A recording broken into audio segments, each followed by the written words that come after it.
Black Beauty by Anna Sewell. Chapter 20. Joe Green.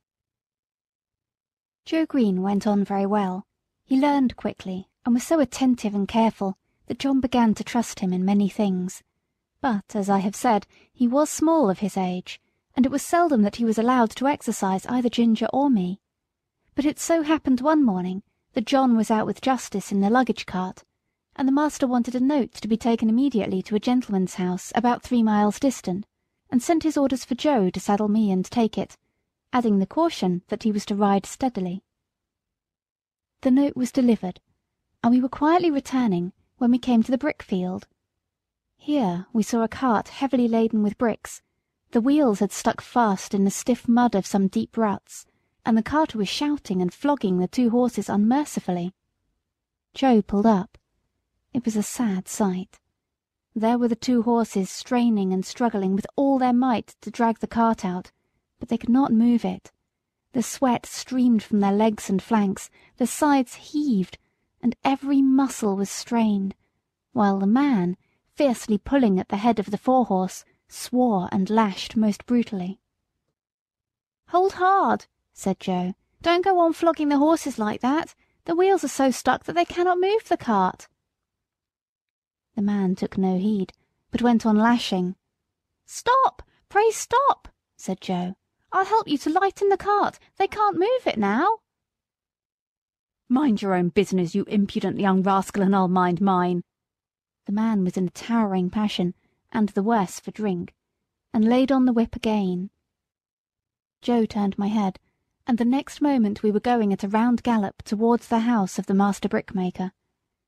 I cannot say if John would have approved of our pace, but Joe and I were both of one mind, and so angry that we could not have gone slower.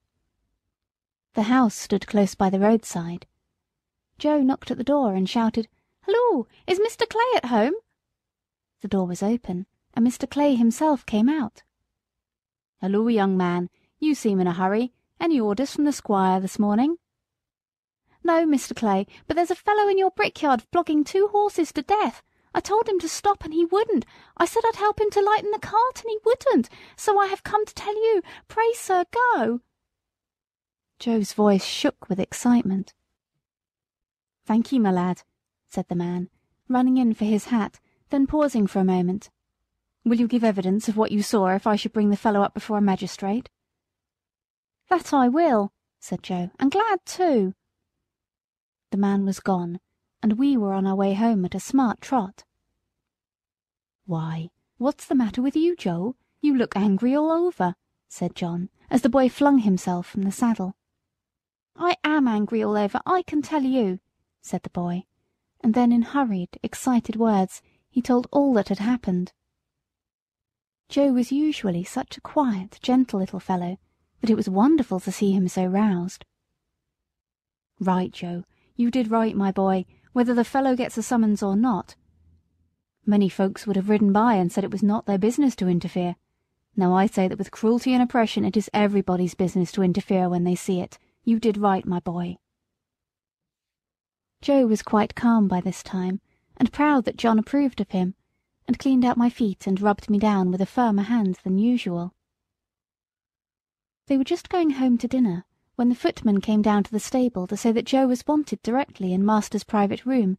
There was a man brought up for ill-using horses, and Joe's evidence was wanted. The boy flushed up to his forehead, and his eyes sparkled. "They shall have it," said he. "Put yourself a bit straight," said John. Joe gave a pull at his necktie and a twitch at his jacket, and was off in a moment. Our master being one of the county magistrates, cases were often brought to him to settle, or say what should be done.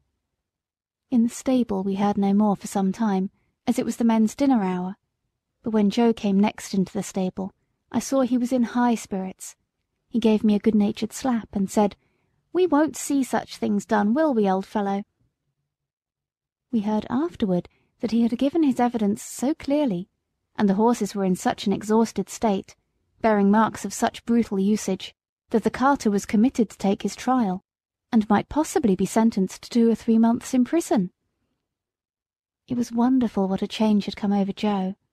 John laughed and said he had grown an inch taller in that week, and I believe he had. He was just as kind and gentle as before, but there was more purpose and determination in all that he did, as if he had jumped at once from a boy into a man. End of chapter 20.